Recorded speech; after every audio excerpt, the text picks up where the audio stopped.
नमस्कार दोस्तों, भारतीय युद्ध नीति के एक नए एपिसोड में आप सभी का स्वागत है। आज के इस एपिसोड में हम एक ऐसे विषय पर बात करने वाले हैं जो केवल भारत के लिए ही नहीं बल्कि पूरी दुनिया के लिए एक चिंता का विषय बन चुका है। दोस्तों, एंथनी क्लैन नाम के एक खोजी पत्रकार की रिपोर्ट के हिसाब से पाकिस्तान और चाइना, इन दोनों भारत के दुश्मनों ने संबंधित बायोवॉर यानी कि जैव युद्ध की क्षमताओं का विस्तार करने के लिए एक गुप्त 3 वर्षीय समझौता किया है, जिसमें घातक एजेंट एंथ्रैक्स से संबंधित कई परियोजनाएं शामिल है।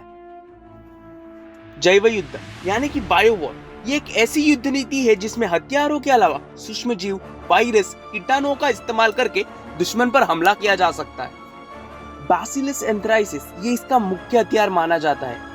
इससे किसी भी जीवित संस्कृति को काफी ज्यादा हानि पहुंचाई जा सकती है। बैसिलस एंथ्राइसिस ये खतरनाक बैक्टीरिया होता है जो एंथ्रैक्स जैसी खतरनाक बीमारी फैलाता है। ये बीमारी ज्यादातर भेड़ बकरियों में होती है, पर अगर इंसानों में आई तो ये बुरी तरह आहट कर सकती है। इस बैक्टीरिया का संक्रमण जानवरों से इंसानों में फैलता है। बुखार, सीने में दर्द, फेफड़ों में दर्द होना, सांस का फूलना, त्वचा पे काले धब्बे आना, बहुत ज्यादा खांसी होना, ऐसे कई लक्षण इसमें देखे जा सकते हैं। और ये बैक्टीरिया काफी ज्यादा जानलेवा होता है और इसके संक्रमण की तेजी भी बहुत ज्यादा होती है। एंथनी क्लैन द्वारा लिखी गई रिपोर्ट के अनुसार Pakistan military defence and science and technology organisation ने चाइना के वुहान लैब के साथ उभरते हुए संक्रामक रोग और संचरित रोगों की जैविक नियंत्रण पर अध्ययन के लिए गुप्त समझौते पर हस्ताक्षर किए हैं। वुहान लैब ने परियोजना के लिए पाकिस्तान की भूमि पर लैब बनाने के लिए सभी वित्तीय, भौतिक, वैज्ञानिक सहायता दी है। रिपोर्ट के अनुसार चीन द्वारा पूरी तरह से वित्त पोषित किया जा रहा है और इस कार्यक्रम को एक औपचारिक रूप से emerging infectious diseases and study for biological control for vector transmitting disease ये शीर्षक दिया गया है। द क्लैक्सन के खुफिया सूत्रों के अनुसार उन्हें गुप्त परियोजना के बारे में गंभीर चिंताएं हैं। उनका ऐसा मानना है कि अंतरराष्ट्रीय समुदाय से निंदा की जोखिम को कम करने के लिए चीन ने अपने सीमाओं से बाहर जैविक एजेंट्स के परीक्षण करने का फैसला लिया है। दोस्तों, पहले ही कोरोना वायरस से निपटने में चीन पर अपारदर्शिता का आरोप लगाया गया है, क्योंकि फैलने के शुरुआती दिनों में घातक वायरस की महत्वपूर्ण जानकारी चीन ने सामने आने नहीं दी थी, जिसकी वजह से इस महामारी से दुनिया प्रभावी ढंग से नहीं निपट पाई। और कुछ लोगों का ऐसा भी मानना है कि कोरोना वायरस का संक्रमण ये चाइना के वुहान लैब में से शुरू हुआ था। अमेरिकन प्रेसिडेंट डोनाल्ड ट्रंप भी इसे चाइनीज वायरस कह बुलाते हैं। इस तरह से पूरी दुनिया से कोरोना वायरस के संक्रमण पर चाइना पर काफी सवाल उठाए जा चुके हैं। इसीलिए शायद भविष्य में ऐसे किसी भी संभावना से बचने के लिए चाइना ने अपनी खुद की भूमि को छोड़कर पाकिस्तान की भूमि पर एक प्रयोगशाला बनाने का निर्णय लिया है। ऐसा कहा जा रहा है कि पाकिस्तानी डेस्ट्रो एक गुप्त जैविक हथियार कार्यक्रम के तहत एंथ्रैक्स से जैविक हथियार बनाने की परियोजनाओं में लगा हुआ है। क्लैक्सन की रिपोर्ट के हिसाब से बैसिलस thuringiensis यानी बीटी और बैसिलस एंथ्रेसिस, इनके बीच एक समानता है, जिसको ध्यान में रखते हुए एक जैव युद्ध एजेंट से पाकिस्तान नया जैविक हथियार बनाने की कोशिश कर रहा है। और इस काम के लिए वुहान लैब ने पाकिस्तान को बैसिलस thuringiensis के रिएजेंट्स प्रदान किए हैं। दोस्तों, इस गुप्त परियोजना को पाकिस्तान के नागरिक विश्वविद्यालयों और सरकारी स्वास्थ्य विभागों की देखरेख से दूर रखा गया है और इस तरह शुरू किया गया है कि उसका पूरा संचालन पाकिस्तान की मिलिट्री के अंडर है। ये समझौता स्पष्ट रूप से रेखांकित करता है कि ये रिसर्च के लिए सीमित नहीं है और यहाँ नए खतरनाक रोगों पर काम किया जा रहा है, क्योंकि चाइना ने इस काम के लिए पाकिस्तान को चुना, जो साइंस एंड टेक्नोलॉजी के मामले में अविकसित देश है। इस वजह से चाइना के इरादों पर सभी देशों को संशय है और भारत के साथ साथ पश्चिमी देशों की इंटेलिजेंस भी इन पर नजर रखने की कोशिश कर रही है। और खास करके इसलिए क्योंकि चाइना के पास एक विकसित तकनीक होने के बावजूद चाइना ने एक विदेशी जगह पर लैब बनाई, जिससे हम ये समझ सकते हैं कि चाइना इस प्रोजेक्ट से अपने लोगों को और अपने देश को आने वाले किसी भी खतरे से दूर रख रहा है। अगर इस खतरनाक केमिकल या जैविक प्रयोग से किसी भी तरह की दुर्घटना हुई या कोरोना जैसे किसी महामारी का फैलाव हुआ, तो चाइना अपने आप को किसी भी तरह के आरोप या आलोचना से दूर रख पाएगा। क्लैक्सन की रिपोर्ट में यह भी कहा गया है कि इस परियोजना के दरमियान Crimean Congo haemorrhagic fever virus CCHFV पे भी रिसर्च हो रही थी।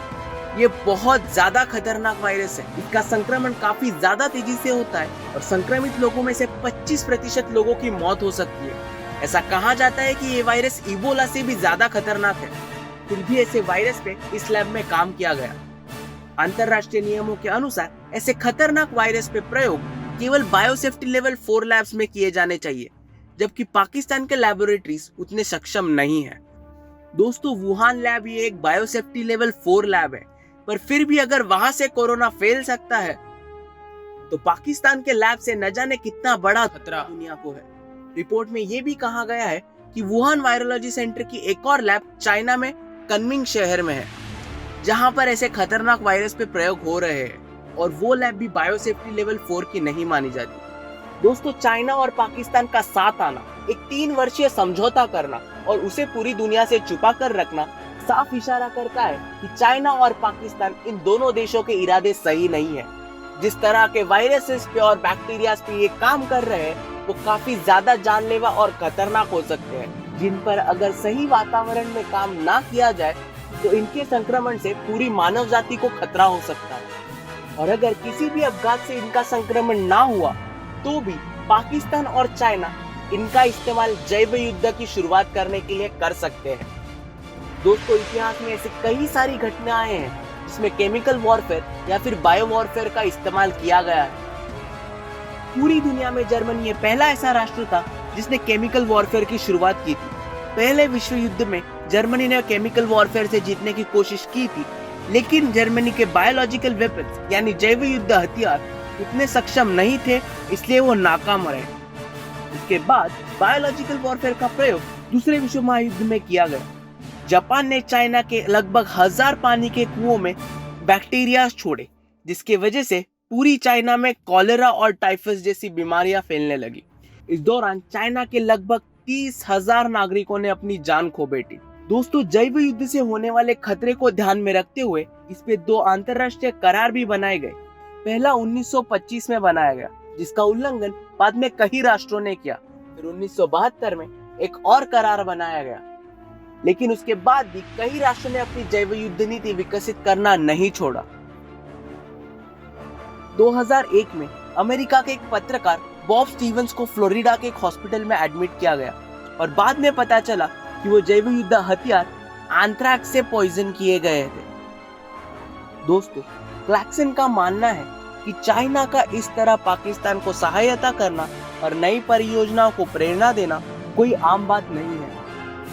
हो ना हो, ये जरूर जैविक युद्ध के लिए एक नया वायरस रूप हथियार बनाने की चाल है।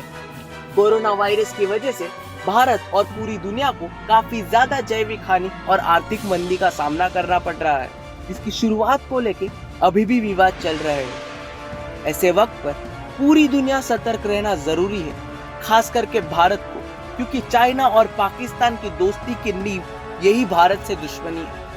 आज तक के हर तरह के आतंकी, सैनिकी या राजनीतिक हमले को भारत ने मुंह तोड़ जवाब दिया है, लेकिन इस तरह के किसी भी हमले के लिए क्या भारत तैयार है?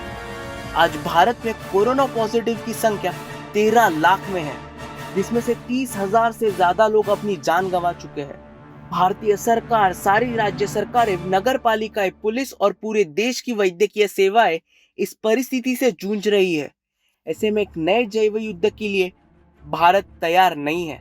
हालांकि भारतीय सेना और भारत के डिफेंस सिस्टम किसी भी तरह के केमिकल, बायोलॉजिकल, न्यूक्लियर या रेडियोलॉजिकल अटैक का सामना करने का सामर्थ्य रखते हैं, पर फिलहाल भारत के पास अनुसंधान काफी कम है।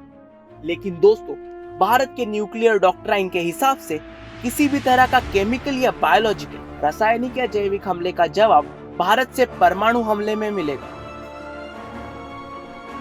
ये पाकिस्तान और चाइना इन दोनों देशों के लिए चेतावनी है। अगर इस तरह के किसी भी खतरनाक हमले का प्रयास भारत में होता है तो भारत अपने परमाणु हथियारों का इस्तेमाल करने में पीछे नहीं हटेगा। दोस्तों, पाकिस्तान के विदेश मंत्रालय के वक्तव्य के अनुसार ऐसा कोई भी सहयोग पाकिस्तान और चाइना के बीच नहीं हुआ, लेकिन भारत की इंटेलिजेंस, भारतीय सेना और सरकार इस बात को नजरअंदाज नहीं करेगी और सतर्कता से किसी भी तरह के हमले से बचने की कोशिश करेगी। आज के लिए बस इतना ही दोस्तों। आशा करता हूँ कि आप सबको ये वीडियो अच्छा लगा। अगर अच्छा लगा तो प्लीज इसे लाइक कीजिएगा, अपने ज्यादा से ज्यादा दोस्तों के साथ इसे शेयर कीजिएगा। और हाँ दोस्तों, भारतीय युद्ध नीति के बारे में और जानकारी पाने के लिए हमारे इस चैनल को सब्सक्राइब जरूर कीजिएगा। Thank you.